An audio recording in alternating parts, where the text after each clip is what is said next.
Okay, so for this video, I wanted to build a little bit off of what I talked about in the last video, which was playing chord tones and inversions. And what I started thinking about was this idea of tension substitutions. And this, what it means is that you would, instead of, if you're still playing a 4-note arpeggio of some kind, but instead of one of the basic chord tones, you're using a substitute sound. So, and when I was practicing it a little bit, and this is just something I was working on today, and so I haven't fully thought it through, so hopefully if anybody has any thoughts about it they want to add, feel free.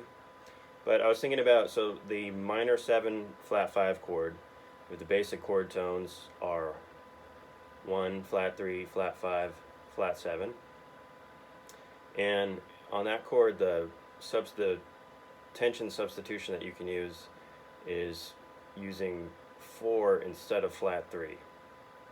So then you have this arpeggio, which is 1 4 flat 5 flat 7 instead of 1 flat 3 flat 5 flat 7.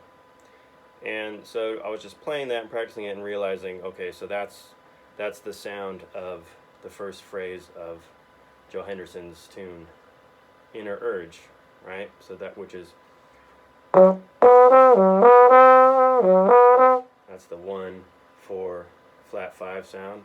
So if you, and then if I were to add the 7, just has a full arpeggio, it'd be like, yeah. And then the next part of that melody, what I started to notice was that each chord, each phrase of the melody of Inner Urge is actually constructed based on one of these arpeggios that includes a tension substitution, right? So that chord of that first phrase is F sharp minor 7 flat 5, or F sharp half diminished. And the second chord is F major, and usually it's like F major 7 sharp 11. But you could think of that again as just an arpeggio with one tension substitution. So instead of playing 1 3 5 7 on F, playing 1 sharp 11 5 7. So sharp 11 instead of 3. And that's totally what is in that melody, the Inner Urge melody. So the second phrase of Inner Urge,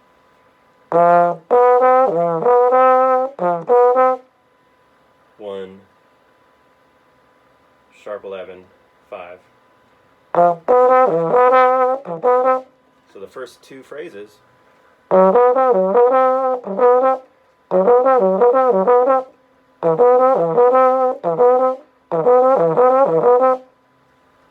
coming from these voicings, right?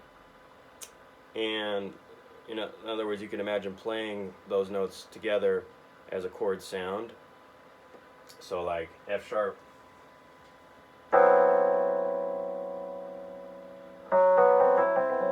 that's F sharp half diminished, and then F major 7 sharp 11, and it keeps going in that way. So the next phrase of the melody is over E flat major 7 sharp 11, and we can use that same kind of voicing idea where we're substituting sharp 11 for 3. So it'd be like 1 sharp 11 5 7, which the sound of just that shape would be like,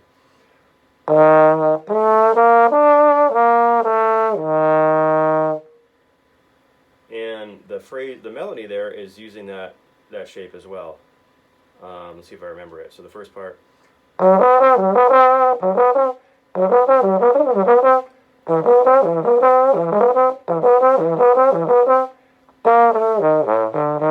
part,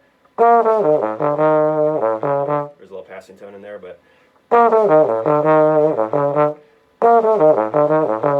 and then the next phrase is also, that's on D flat major 7 sharp 11, using that, right?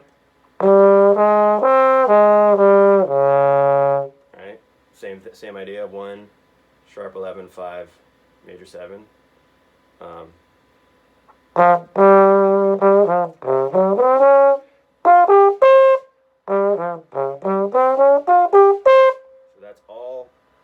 whole first half of the tune is, I think the melody is constructed, I think Joe Henderson came up with the melody by using these kind of like piano voicings, using one tension substitution in the voicing. So again, for that first chord, F sharp minor 7, flat 5, he uses 1, 4 instead of the 3, and then flat 5, flat 7. And then for the next chord, he just changes one note, right? So it's just F sharp going down a half step to F, and leaving the other notes where they are, which ends up being 1, sharp 11, 5, major 7. Then that shape down a whole step to the E flat, 1, sharp 11, 5, major 7, and then again down a whole step to D flat, major 7, sharp 11. And this was, years ago I took some lessons, I studied a bit with the saxophonist Larry Schneider out here in the Bay Area, and he talked about improvising, this idea of improvising using voicings rather than using scales or arpeggios. And I think that this was kind of the idea of what he was getting at. And anyway, my notion is that Joe Henderson was thinking of this when he composed the first half of the melody to Inner Urge. The second half is more like typical scale ideas in contrast to the first half. But I just thought that might be an interesting thing to think about, that rather than just right off the bat saying, when you improvise on a tune like Inner Urge and you see F sharp minor 7, flat 5 as that first chord, and just thinking whatever scale or mode you might associate with that chord, just think about improvising on this voicing, which is, I think, is where the melody came from. So love to hear any thoughts anybody has about it, and that's all for today. Thank you very much.